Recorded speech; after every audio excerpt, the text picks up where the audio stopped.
I raised her for 22 years. Paid for everything. College, car, apartment, even her wedding venue.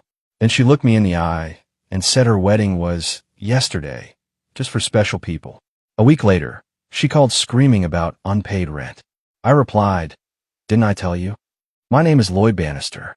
I'm 55 years old, and I've spent the last 22 years being a father to a girl who wasn't mine by blood, but was mine in every way that mattered." Or so I thought. I own a chain of laundromats and dry cleaners, for locations spread across the metro area. Nothing fancy, but honest work that provided a good life. Good enough to raise Tessa, put her through college, help her get started in the world. The moment it all changed happened on a Tuesday morning.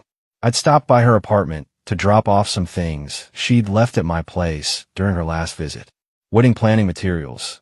Actually, seating charts, vendor contracts, fabric samples. She'd been using my dining room table as her command center for months. I knocked. Tessa opened the door, phone in hand, still in her pajamas, even though it was nearly 11. Behind her, I could see moving boxes. That struck me as odd. She hadn't mentioned moving. "Hey, Dad," she said, not quite meeting my eyes. "Thanks for bringing that stuff." I handed her the box. "No problem, sweetheart." "Hey, I was looking at my calendar this morning and realized you never told me the final date for the wedding. I want to make sure I don't schedule anything that weekend." She glanced at her phone, then back at me. Something flickered across her face. Not guilt exactly. More like inconvenience. "Oh," she said, her voice too casual. "That was yesterday. Just for special people." I stood there, still holding the empty space where the box had been, my arms frozen in place. The words didn't make sense at first. My brain tried to rearrange them into something that hurt less. "Yesterday," I repeated slowly. Tessa nodded, already turning back toward her apartment. "Yeah, we kept it really small. City Hall, then a dinner. You know how it is." I didn't know how it was. I didn't know anything anymore. "Special people," I said, testing the words in my mouth like broken glass. She shrugged, one shoulder lifting dismissively. "It was Wesley's family mostly, and Mom. We didn't want it to be a whole thing." Mom. She meant Francine, the woman who abandoned her when she was 6. The woman who missed every birthday, every recital, every parent-teacher conference for 15 years. That mom got an invitation. I did not. I wanted to rage. I wanted to demand an explanation. I wanted to ask her how she could do this, how she could erase me so completely. But something in her posture, the way she was already half turned away, the impatience in her stance, told me she'd already made her choice. Anything I said would just be noise to her. So instead, I did something I'd never done before. I said nothing. "I see." I finally managed, my voice flat. Tessa glanced at me, maybe hearing something in those 2 words that gave her pause. But then her phone buzzed, and whatever moment we might have had evaporated. "I've got to take this," she said, already stepping back. "Thanks again for bringing the stuff, Dad." The door closed. Not slammed. Just closed. Like I was a delivery driver who'd completed his task. I walked back to my truck, got in, and sat there for a long time. I didn't cry. I didn't punch the steering wheel. I just stared at the dashboard and felt something fundamental shift inside me. 22 years of being a father, and I hadn't even known my daughter got married.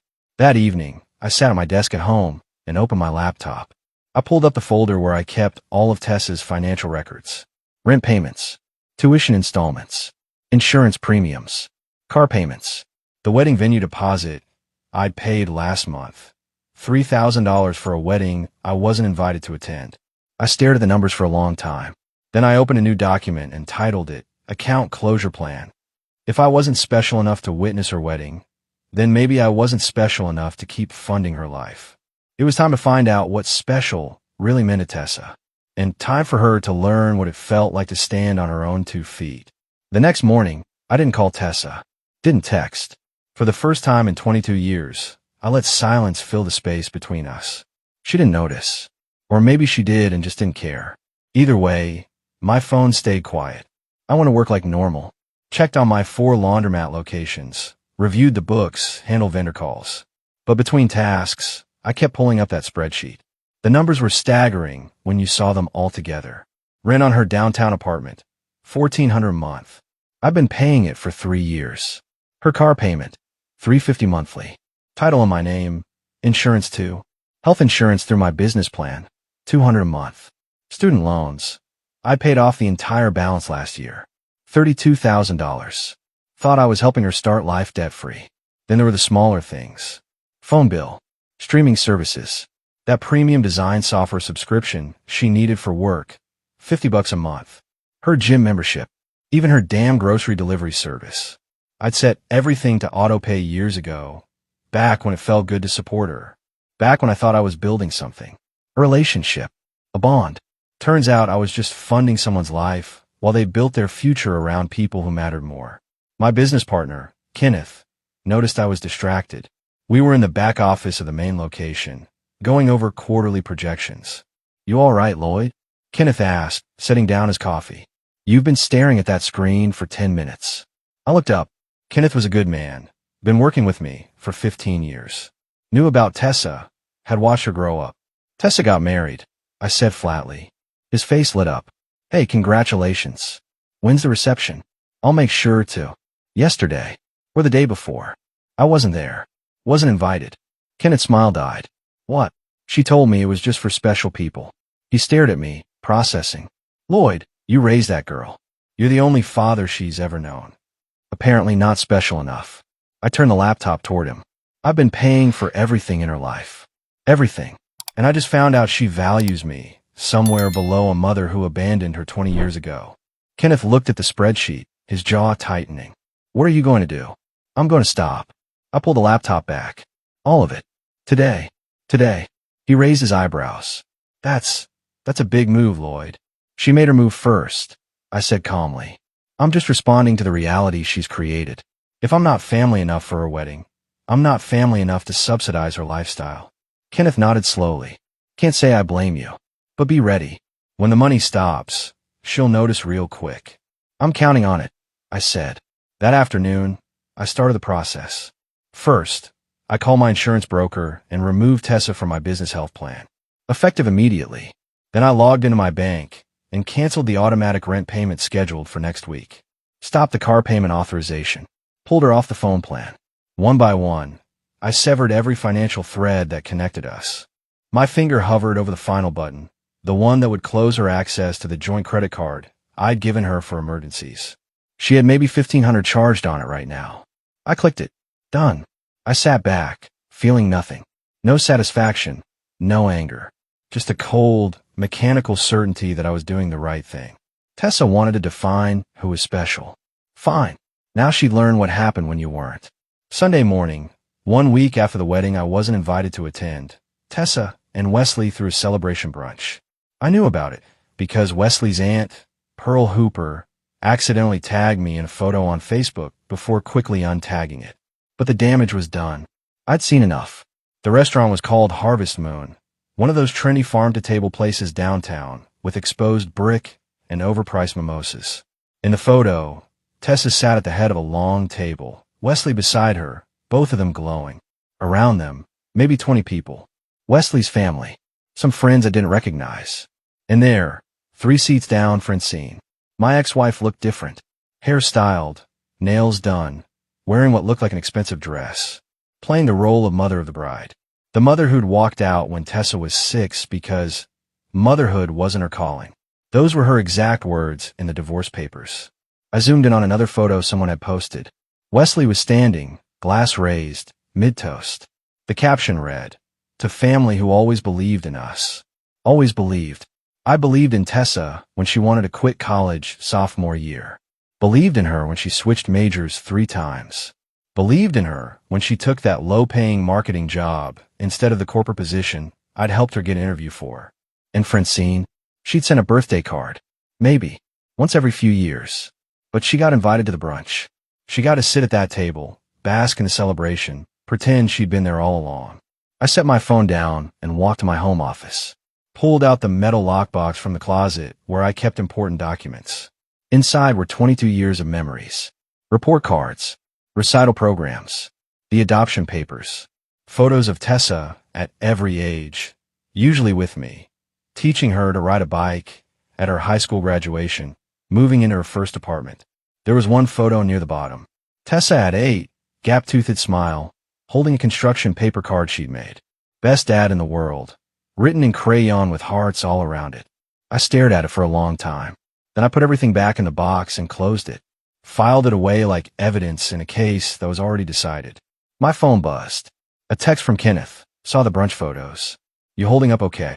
I typed back, fine, just finalizing some things. What I was finalizing was the last piece. The one I'd been holding back on, giving Tessa a small window to reach out, to apologize, to acknowledge what she'd done. She hadn't. I opened my laptop and navigated to the property management portal for Tessa's apartment building. I'd co-signed her lease 2 years ago when she didn't have enough credit history. Technically, I was on the hook for her rent. I drafted an email to the landlord, informing him I was withdrawing as co-signer effective immediately. Legal clean done. They'd either need Wesley to replace me or Tessa would need to find a new place. Then I opened the file for the commercial properties I rented for my laundromats. 3 of them came through Wesley's firm, Hooper Real Estate Group. Wesley himself had handled 2 of the transactions. I called the primary agent I worked with there, a woman named Linda. Lloyd, good to hear from you. What can I do for you? Linda, I'm considering consolidating my properties. Might be moving some locations. Wanted to ask, how much notice do I need to give if I don't renew the leases? Oh, she paused. Well, you've got 90 days on 2 of them. The 3rd one is month to month. Thinking of relocating. Just exploring options, I said. Thanks, Linda. I wasn't relocating, but Wesley didn't know that. And when those leases came up for renewal in 3 months, I'd make my decision based on how Tessa handled the next few weeks. Family who always believed in us. Fine. Let's see how much they believed when the foundation started shifting. It took 5 days for Tessa to notice. 5 days of silence before my phone finally rang with her name on the screen. I was at the main laundromat, restocking change machines, when it buzzed in my pocket. I glanced at it, let it ring twice more, then answered. Lloyd Bannister. Dad. Tessa's voice sounded stressed. Hey, I've been trying to reach you. Have you? I kept feeding quarters into the machine. I haven't seen any missed calls. Well, I texted. A few times. I hadn't responded to the texts. One had been a meme about marriage. Another asked if I could recommend a good dry cleaner for Wesley's suits. As if nothing had happened. What can I do for you, Tessa? I asked, my tone professional. Distant. Okay. So, something weird is happening. My rent payment bounced. The landlord sent me this really aggressive email about late fees, and I checked my account, and the money just isn't there. Did something happen with the transfer? No transfer happened, I said calmly. I stopped making them. Silence on the other end. Then, what do you mean you stopped? I mean exactly that. I'm no longer paying your rent. But why? Dad, I don't understand. Did I do something? The question was so absurd, I almost laughed. Did she do something? Like excluding me from her wedding was just a minor oversight. Tessa, I said, keeping my voice level, you got married a week and a half ago. You didn't tell me. You didn't invite me. You said it was just for special people. I thought a lot about that phrase.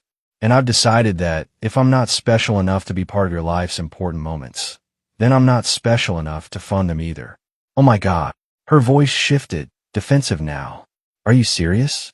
You're punishing me because of the wedding. I'm not punishing you. I'm adjusting my financial commitments to reflect the relationship we actually have, not the one I thought we had. This is insane. She was getting louder now. You're being petty. Petty, I repeated. Interesting word choice. Tell me, Tessa, how much is your rent? $1,400. You know that. And your car payment? $350, but health insurance. She hesitated. I don't know. $200 maybe. You don't know, I said quietly, because you've never had to think about it. I've handled everything for so long. You don't even know what your own life costs. That's going to change. Dad, please. Her voice broke a little, shifting tactics. Wesley and I are stretched thin right now.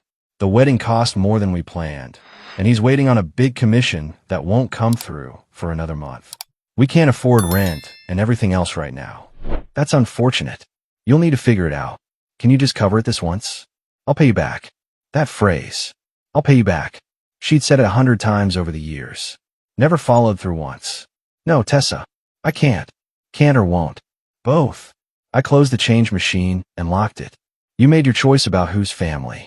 Now I'm making mine. This is unbelievable. You're really going to do this? Over a wedding. This isn't about a wedding, I said, my voice harder now. This is about 22 years of being your father and finding out it didn't mean anything. You erased me. Tessa, you don't get to be surprised when I stop showing up. I heard her breath catch. For a moment, neither of us spoke. Then she said, voice cold, fine. We'll figure it out ourselves. We don't need you. Good, I said. Then this shouldn't be a problem. I hung up before she could respond. 10 days after I stopped the payments, Tessa called again. This time I was having dinner at my favorite diner, the kind of place with vinyl booths and coffee that never stops coming. I saw her name on the screen and almost let it go to voicemail. But curiosity won. Hello, Tessa. I said her name, not sweetheart, not honey, just her name. Dad. Her voice was tight, strained. The rent and the tuition payment are both overdue now. Did you forget to transfer them? There was the exact phrasing for my preview text. I've been waiting for this moment. Didn't I tell you? I said calmly, taking a sip of coffee. Silence. Then, tell me what? That I was stepping back. We had this conversation already. Tessa, I'm no longer covering your expenses. But I thought you were just upset. I thought you'd cool down and... Cool down. I set my cup down carefully. This isn't anger, Tessa. This is clarity. You made it very clear where I stand in your life. I'm responding accordingly. Dad, please. Her voice shifted to something between panic and anger. The landlord is threatening eviction. The university put a hold on my account. I can't even register for next semester's classes. Wesley's commission still hasn't come through. We're drowning here. That sounds difficult, I said evenly. What are you going to do about it? What am I? She stopped, seemed to collect herself. Can you just help us this one time? We'll figure something out going forward. But right now we need... No. What? No, Tessa. I can't help you. Can or won't, she snapped. Both. You have a husband now. You have your mother. You have all those special people who were important enough to witness your wedding. Maybe one of them can help. I heard her breathing, sharp and fast. This is insane. You're willing to let me lose my apartment? Get kicked out of school? Over a wedding. I'm not doing anything to you, I said, my voice hardening. The consequences you're facing are the natural result of your own choices. You chose to exclude me. You chose to pretend I didn't matter. Now you're choosing to face life without my financial support. Those are your choices, not mine. I can't believe you're being this cold. And I couldn't believe you got married without telling me. I guess we're both learning new things about each other. She was quiet for a moment. Then, voice low and bitter, Mom was right about you. She said you'd hold money over my head eventually. That you'd use it to control me. That landed like a punch. Francine had been poisoning the well, even now.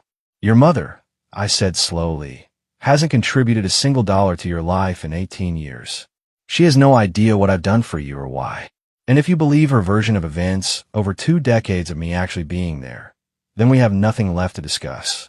Fine, Tessa said, voice breaking. Fine. We'll figure it out without you. Don't worry about it. I won't, I said. Then I hung up. I sat there in the diner booth, my coffee going cold, and felt something shift inside me. Not regret, not satisfaction, just a quiet sense of finality. The bridge was burning now, flames licking at the support beams. And I was the one who'd struck the match. Pearl Hooper was not the type of woman who missed details. At 63, she'd spent 4 decades as a paralegal, and observation was her superpower. So when she attended her nephew Wesley's wedding brunch and noticed the careful omissions, the redirected questions, the way Tessa's biological mother preened while telling stories about my daughter's childhood, Pearl's instincts activated. Something was off. That evening, she did what any good paralegal would do. She investigated. Started with social media. Tessa's Facebook was a goldmine of history. Much of it still public, because people always forgot to lock down their digital past. She found an album titled My Hero from 6 years ago. Photos of Tessa with a man Pearl had never seen at the brunch. A man she'd never heard mentioned. Lloyd Bannister. There he was at Tessa's high school graduation, beaming with pride. Moving her into college. Teaching her to drive. Dozens of photos spanning years. Always there. Always present. Pearl kept scrolling. Found a post from 3 years ago. Couldn't have made it through college without Dad's support. Forever grateful for everything he's done. Dad, not Lloyd. Dad. Pearl opened a new tab and searched Lloyd's name.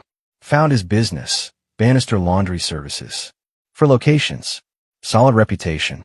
Then she found something else. A receipt posted in a community group, thanking Lloyd for his generous donation to a scholarship fund. $15,000, given in Tessa's name.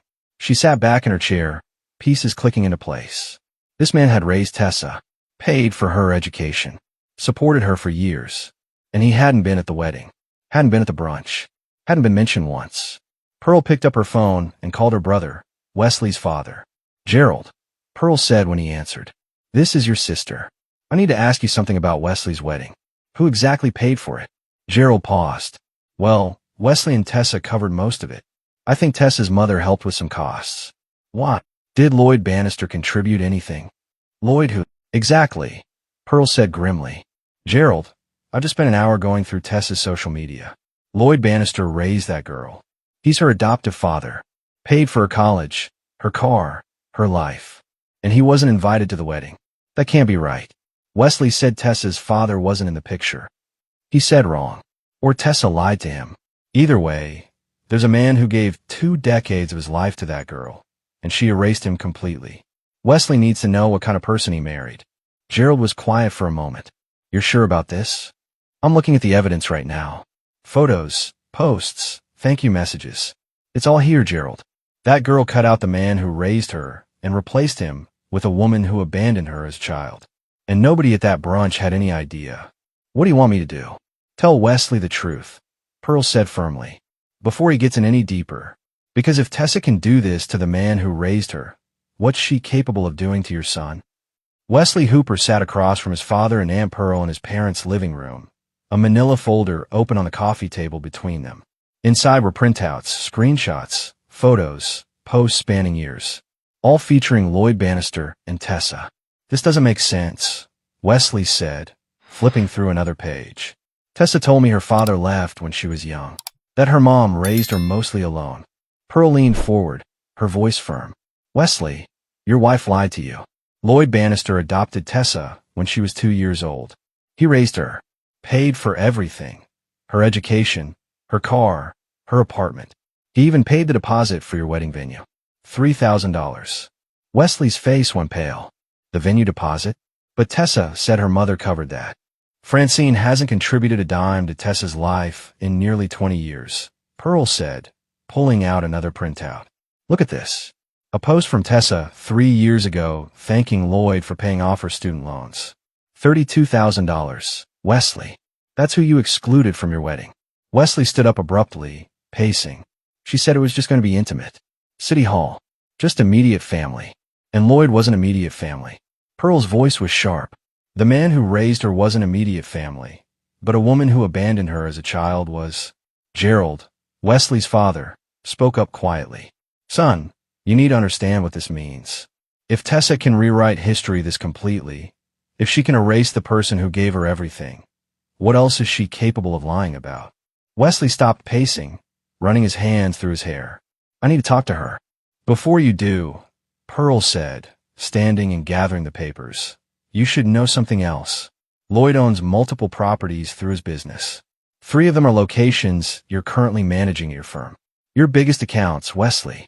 And from what I understand, those leases are up for renewal soon. Wesley's stomach dropped. You're saying you might pull them? I'm saying, Pearl said carefully, that the man you and your wife excluded from the most important day of her life also happens to have significant influence over your career. And right now, he has every reason to take his business elsewhere. Wesley sat back down heavily. His wedding, his marriage, his career, all of it suddenly felt like it was built on sand. What do I do? He asked quietly. Pearl placed a hand on his shoulder. You figure out who you actually married, Wesley, and then you decide if that's someone you want to build a life with. That evening, Wesley came home to find Tessa at the kitchen table, laptop open, clearly stressed. Bills were spread out around her. Rent notices, university statements, credit card balances. We need to talk, Wesley said, his voice flat. Tessa looked up. Not now, Wesley. I'm trying to figure out how we're going to pay rent. Dad still hasn't transferred. Don't call him that. Wesley interrupted. Tessa blinked. What? Lloyd. Don't call him Dad. Not after what you did to him. Her face shifted, defensive. What are you talking about? Wesley pulled out his phone, and opened the photos Pearl had sent him. He held it up, showing a picture of young Tessa with Lloyd at her high school graduation. "Who is this, Tessa?" She glanced at the photo, then away. "That's Lloyd. I told you about him." "No, you didn't. You told me your father wasn't in the picture. You told me your mother raised you. But Lloyd Bannister adopted you when you were 2. He paid for your college. All of it. He paid for your car, your apartment, your life. He paid $3,000 for our wedding venue. A wedding he wasn't invited to." Tessa stood up, her chair scraping against the floor. "Who told you all this? Does it matter? It's true, isn't it?" She crossed her arms. "It's complicated." "It's not complicated." Wesley's voice rose. "You lied to me. You told me you were independent, that you'd worked your way through college. But the whole time, there was a man funding everything, and you erased him from your life story. From our wedding. I didn't erase him. He and I we grew apart. Tessa, there are photos of you from 2 years ago calling him the best dad in the world.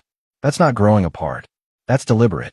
She turned away, staring out the kitchen window. "You don't understand. My mom, my real mom, she wanted to be part of my wedding. It was important to her. And Lloyd, he was always so controlling with money, always making me feel like I owed him." "He was controlling?" Wesley's laugh was bitter. "Tessa, he paid for everything and apparently never asked for anything back. That's not controlling. That's being a father. And you cut him out like he was nothing." Tessa whirled around, tears starting now. "So what? You're on his side now." "I'm trying to figure out who I married," Wesley said quietly. "Because the woman I thought I knew wouldn't be capable of doing what you did to Lloyd. And I'm wondering what else you've lied to me about." "I haven't lied." "Stop." Wesley held up his hand. "Just stop. I need some time to think. I'm going to stay at my parents' place tonight." "Wesley, please. Do you have any idea what you've done?" he asked, his voice breaking slightly. "Lloyd isn't just some guy you can ignore. He's my company's biggest client. 3 properties. Tessa, 3 of our most valuable accounts. And you know what happens when those leases come up for renewal in 2 months? He's going to pull them. Because why would he do business with a company run by the man who married his ungrateful daughter?" Tessa's face went white. "He wouldn't. Why wouldn't he? You excluded him from your wedding. You told me he didn't matter. Well, congratulations. Now he gets to show you exactly how much he actually matters." Wesley grabbed his keys from the counter. "I'll be back for more of my things tomorrow. Until then, figure out how you're going to pay rent without me. Because I'm done carrying someone who thinks loyalty is optional." The door closed behind him, and Tessa stood alone in the kitchen, surrounded by unpaid bills and the wreckage of the life she'd thought she was building. 3 weeks after Wesley left, Tessa received an envelope. No return address, but the law firm's name embossed in the corner told her everything she needed to know. Inside were 2 documents. The first was a notice of annulment proceedings. Wesley was seeking to dissolve their marriage on grounds of fraudulent misrepresentation. Specifically, concealing material information about her financial dependency and family relationships prior to marriage. The second document was worse. It was from Lloyd's attorney, a formal demand letter. The wedding guests who'd given gifts, 14 of them, had been contacted by Lloyd's legal team. They'd been informed of the full circumstances, that Lloyd had paid for Tessa's education, housing, and the wedding venue deposit, while being deliberately excluded from the ceremony. The letter detailed how several guests now felt their gifts were given under false pretenses. 7 of them were demanding their gifts returned. The letter listed each item with its estimated value. Total, for $1,200. Tessa's hand shook as she read. She didn't have $4,000. She barely had $400. Her phone rang. Her mother, Francine. "Did you get a letter from some lawyer?" Francine asked, voice tight. "You got one too?" "Threatening me with defamation charges if I continue making false statements about Lloyd. Apparently, someone's been documenting everything I've said about him being controlling and manipulative. They're calling it slander." Tessa felt the walls closing in. "What do we do?" "We?" "There's no we, Tessa. I'm not getting sued because you decided to burn bridges with your cash cow. Figure out yourself." The line went dead. Tessa sat in her empty apartment. Wesley had taken most of his things and stared at the legal papers. Her university enrollment was suspended. Her landlord had filed eviction papers. Her credit cards were maxed out, and now her own wedding guests wanted their gifts back. She pulled out her laptop and opened Facebook. Searched for Lloyd's name. His profile was private now, but his business page was still public. There, posted just yesterday, was a photo of him with a young woman in a graduation cap and gown. The caption read, "Proud to support another deserving student through the Bannister Scholarship Fund. Congratulations, Sarah, on your nursing degree." The comments were full of praise. People thanking Lloyd for his generosity, for supporting students who valued education and family. Tessa felt something break inside her. He'd moved on, found a new daughter to support, one who appreciated it. While she sat in an apartment she couldn't afford, surrounded by bills she couldn't pay, watching her life collapse, she opened a new message to Lloyd, typed, "I'm sorry," and stared at it for 10 minutes. Then deleted it. What was the point? Sorry didn't pay rent. Sorry didn't erase what she'd done. She closed the laptop and sat in silence, finally understanding what she'd lost. I stood in the parking lot of my newest laundromat location, watching the contractors finish the exterior signage. This one was across town from where my other properties were, nowhere near Wesley's real estate firm's territory. I'd moved all my business to a different company 4 months ago. Hadn't heard from Wesley since. Kenneth walked up beside me, coffee in hand. "New place is looking good, Lloyd." "Thanks. Should be open by next month." "Heard anything from Tessa?" he asked carefully. I shook my head. "Not in months. Last I heard through the grapevine, she moved back in with Francine, working retail somewhere. And Wesley?" Annulment went through. He remarried last month. Actually, someone from his church. Pearl sent me a photo. He looks happy. Kenneth nodded. Good for him. He deserved better than what Tessa put him through. My phone buzzed. A text from Sarah, the nursing student I've been mentoring through my scholarship fund. "Mr. Bannister, just got my first paycheck. Taking you to lunch to celebrate. No arguments." I smiled.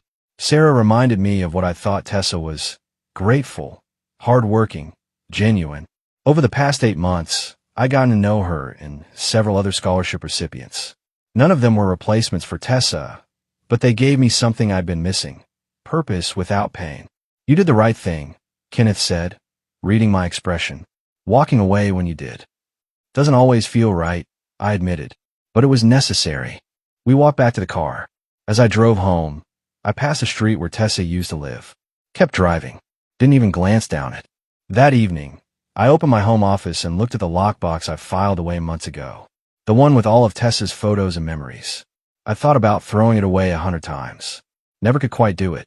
Maybe someday I would. Or maybe I'd keep it as a reminder, not of what I lost, but of what I'd learned. That love without respect is just exploitation. That generosity without gratitude becomes entitlement. That being a father means knowing when to hold on and when to let go. I closed the box and put it back in the closet. Then I opened my email and confirmed my attendance at the Scholarship Fund dinner next month. 20 students this year. 20 kids who understood the value of what they were being given. Life moved forward. And so did I.